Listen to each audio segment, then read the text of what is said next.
How you doing, all beautiful sons of bitches? It's your boy Max here, and today we got the boys Angel, John, your foreman, and we are back for more Phony Filoni Fridays. And this week we are getting through some evil plans this week. And guys, I know John mentioned this as we were watching the episode, but like, evil plans is like the title you could use for practically any episode in this series. You know what I'm saying?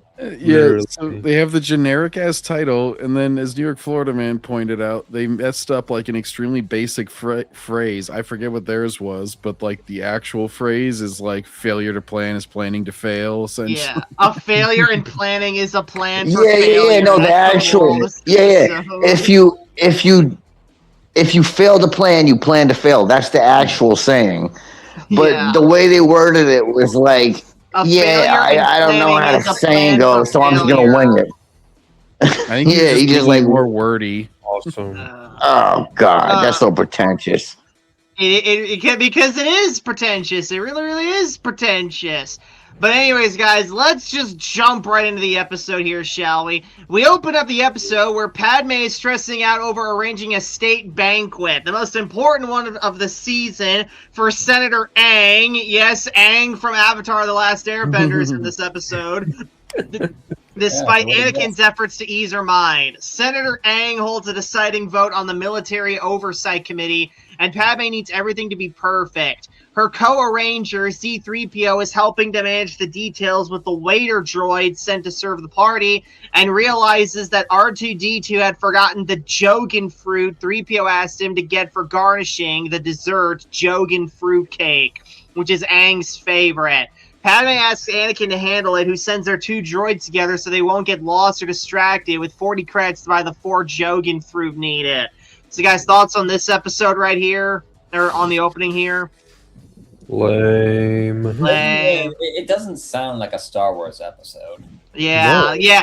For a show called Star Wars, the Clone Wars, there isn't a whole lot of wars going on in this crap. Yeah, especially for an episode called Evil Plans. Or what was it called? Evil Plans, right? Evil Plans. Yeah, okay. I didn't really see that much evil planning, but I guess we'll get into that. Yeah. Well, Cad Bane did have a plan. It was, I'm going to steal these schematics. Yeah. And that was his whole plan this episode. Here's my theory on this. But he was just doing his best. Wrote it out first. Bounty hunter job. It was just this. I just think evil plans on it. Yeah, so guys, and since we all realize that Jabba in this series actually looks like Peter Griffin, I think this clip perfectly summarizes our thoughts on this episode. Oh my God, who the hell cares? Exactly. But anyways, moving on. So, at the market, 3PO grumbles a bit and argues that it is the astromech of the pair that gets distracted, which R2 disagrees with. They find a fruit vendor that offers 4 Jogan fruit in a canister package for 4 credits per fruit rather than 1 credit apiece. R2 protests that as galactic robbery, but 3PO feels they don't have a choice. Apparently, overhearing that they really need the fruit, the vendor suddenly changes the agreed price from 16 to 32 credits, insisting that it's the best price he has today, but 3PO takes them anyway. As they start heading back with their purchase, a droid approaches them and suggests that they take a break at the nearby droid spa, a maintenance spa, for a cosmetic overhaul. R2 takes to the suggestion enthusiastically despite 3PO's protests, but as he races off to the facility, 3PO is kidnapped by Cad Bane's droid gang. So guys, thoughts on this part right here? Not again. No, this is fucking character assassination right here, because R2 would not do something this fucking stupid. He genuinely would not. You would imagine 3PO being the one to want to go to have a spa day or some shit like that, not R2. Exactly. He's R2-ADD. Yeah, he's R2-ADD2 in this episode, yes. He's like, R2, you got ADD, apparently. He's like, shut up, sucker. And then fucking like what? Like it's like you could tell the only fucking reason they had R2 be a complete fucking moron in this episode is just so they could move the plot along. Basically, what a fucking piece of shit episode right here. Well, they needed to also stretch it out, so they needed to have them separated for a while, and then go through the same exact scene later on with R2 that they're about to go through with 3PO. Yeah. So a majority of the episode had to be going back and forth from seeing, oh, fucking R2 having a great time at this robot day spa, you know, and then go back to Flash as a fucking 3PO getting zapped over and over again. And they would just go back and forth from one to the other like, oh, he's getting electrocuted and tortured while he's having a great day. Yeah, because that's not mood whiplash at all, no. Hey, yeah, kiddos. Moving on, while R2 enjoys the spa's amenities, 3PO is brought to Bane's hideout in one of the industrial areas of Coruscant, where his databanks are brutally scanned for information on the Senate building's layout. 3PO's memory does not contain this information, but 3PO mentions that R2 would know, so Bane decides to change targets. As R2 exits the spa and finds 3PO missing, he's promptly pursued by Todo and Helios 3E. R2 hides in a dark alley, but after he hears his pursuers preparing to dismantle 3PO, he surrenders himself. So you guys' thoughts on this part right here? Why the fuck would C3PO give away R2 like that? I don't. Yeah, well, I guess since R2 abandoned him, I guess it's 3PO like throwing his buddy under the bus. I guess. So great. Our two protagonists for this episode are complete assholes who don't care about each other. What good shit we have here on Phony Filoni Fridays. Am I right, everybody? And yeah. And as for the antagonist, he's just basically walking back and forth looking at monitors. Yes. Great bounty hunting there, Cad Bane. Yeah, he just tortures two separate droids, and he's just, like, asking his own droids, like, have you got it yet? What'd you bring me? What'd you bring me? Oh, yeah. Dave Filoni is the worst writer ever. Moving on, after Bane obtains the information he's looking for, he has the two droids mind-wiped of the kidnapping and dumped back where they were snatched. The two droids return with their purchase, none the wiser about what had befallen them, just in time for the cake to be finished and served to the delighted Aang. Meanwhile, Bane travels to Tatooine and delivers the plan to his employer, Jabba. Jabba, however, immediately offers Bane yet another assignment and contacts the Grand Hut Council for a private conference. Thanks to TC-70, translating Bane's new mission is to free Zero the Hutt from prison, as he possesses confidential information which might prove fatal to the Hutts should the Republic authorities get their hands on it.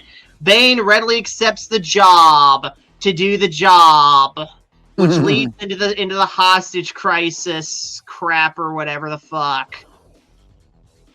Oh, what's funny to me is he didn't actually like offer him the job. He just kind of like, hey, while you're here, I'm gonna rant off about some shit I'm going through, and I wonder who could take care of it. Not even actually implying to Bane that, yo, I want you for the job. Then Bane just comes out of nowhere like, hey, I'll take the job. Like, dude, like, he's the perfect guy for the job, and you got him right here, and you're just running him on about the story as if you don't got the guy to do it right there in front of you. And then he goes, well, I'll take the job. Like, what the fuck kind of writing is that? He's like the Jason Statham of Star Wars characters. He's like, you got a man for the job, I'm got a man for the job. I can do the job, but I've only got 3 jobs this week. I also noticed that one of the Hutts in the council towards the end was actually Gorga the Hutt, who is in a lot of Boba Fett related material. I know that. But I'm willing to bet you Filoni just put him in there as like, oh, this is a guy from that expanded universe crap that I don't read. If I put him in this episode, I'll make all the fucking people who hate me for retconning the expanded universe look like I care about the expanded universe. My plan is absolutely brilliant, I tell you. But yeah, what a fucking crock of shit. What about Flat Top the Hutt? I don't know who the fuck that guy is. Your foreman point. His head looked like that tree. Yeah, Yeah, you know that tree in the desert, or people say it was an old tree, but it's a rock that looks like a tree bark. That's what his head looked like. How is he a fucking He hut? doesn't even really look like a hut, New York, Florida man. You pointed that out. He don't even look like a fucking hut there. It just looks like a regular alien. That's it. Yeah. What a piece of shit. So guys, final thoughts. Angel?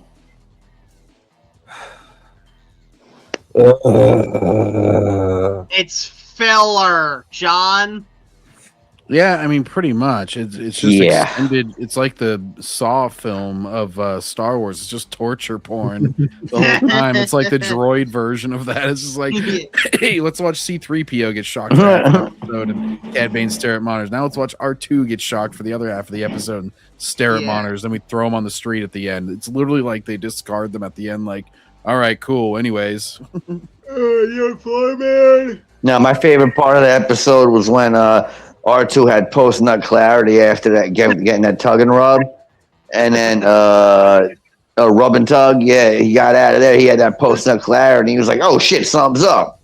I got to make moves." And he tried to get out of there, but it was too late for him because whatever. But still, that was laughable. That was why I call it my favorite moment, because it made me laugh the most at this stupid ass show. Evan, final thoughts. Well, first and foremost, you forgot to name me at the beginning of the video. Sorry, Evan. I'm so I should sorry. kick your ass for that. Oh, no. As Anyways. for my thoughts on the episode, yeah, you guys pretty much summed it up. This was just a filler droid torture porn over alien testicles. That is not even gonna matter. no, they dropped that plot like a quarter of the way through the episode. As soon as they're done bargaining, they literally leave those things on the street until they both come back. Still there, they just pick them up like, no matter how expensive they were, nobody in that entire place. So I'm like, oh shit, I'm taking that. Yeah. And then they get to the end and they're like, oh, we need this for this cake. And what do? They just pour all 4 of them on the top layer of the cake. Yeah. Yeah. Like, all right, now you're gonna piss off 9/10 of the people there, because the first few people that get slices are gonna get all the fucking super amazing fruit, and then the rest of them are just gonna be stuck with your boring ass cake all the way down. They'll be like, "What the fuck? I hate that guy now. I'm gonna go join the separatists. Fuck you guys. Fuck you guys." Well, anyways, guys, that's gonna be it for this episode. So if you guys enjoyed this episode, please give a thumbs up, comment below, subscribe for more videos like this, and we'll see you guys next time in the backseat. Take care!